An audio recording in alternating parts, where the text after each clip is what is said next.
climax occurs at the 1 hour and 18-minute mark. I know this very well because that was when I began crying. Blubbering, really.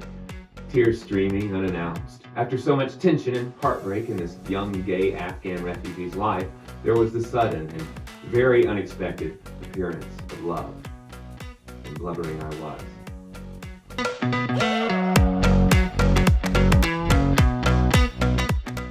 I greatly underestimated Flea. Flea is an incredible achievement that stretches the boundaries of documentaries, and one of the most powerful queer memoirs of personal struggle and self-reinvention that I've ever seen.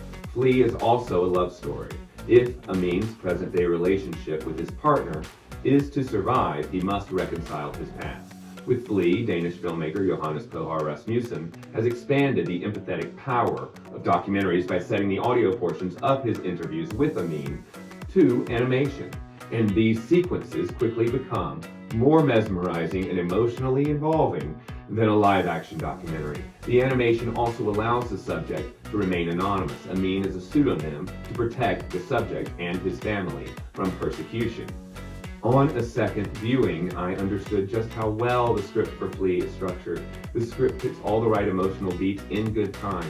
At an hour and a half, it's a perfect movie. Flea was written by Rasmussen with the story by Amin. They met when they were teenagers, just after Amin had immigrated from Afghanistan to Denmark. Amin's journey became mythological amongst his friends, as some came to believe Amin actually walked from Afghanistan to Denmark, largely because Amin had remained stone-cold silent about his refugee experience. According to Deadline.com, the breakthrough came with Rasmussen's inspiration to recount Amin's story through animation. Amin finally said yes because with the animation we could make him anonymous. His traumatic experiences that are hard for him to talk about. So he really didn't want to make a normal film where he would then meet people in the street who would know his innermost secrets and his traumas. Rasmussen recorded the interviews at his home, requesting his friend lay flat, close his eyes, and picture what he had been through. Rasmussen asked Amin to be really detailed about everything, to describe different locations, which would give the animators a lot of details. So when Amin was talking about being in his house, Rasmussen would ask him, what did the garden look like? What kind of plants were there? What are the colors of the wall? Also, according to Deadline.com, animation allowed the filmmakers to visualize scenes never captured on film and events that Amin heard about but did not witness himself. For example, when his sisters are hiding in a container on a ship going to Sweden, he wasn't there. He couldn't actually know what it looked like inside the container, but he knew his own sense of fear. Rasmussen explains, with the animation, we could go more into showing the fear than trying to be realistic to what actually happened. These kinds of expressive sequences are something we couldn't have done without animation. Rasmussen believes, and I wholeheartedly agree, that the animation also allows the audience to experience the story at a more emotional level. As I said, I was blubbering.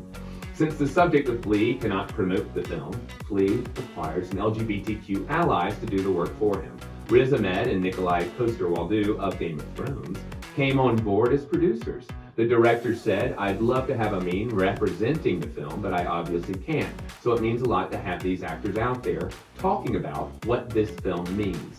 Nikolai Coster-Waldau remarked to IndieWire.com that we always talk about small films and big films. Is that just about the budget? Because sometimes the impact can be big for a small film. The emotional impact of Flea makes it a big fucking movie. Adds Riz Ahmed.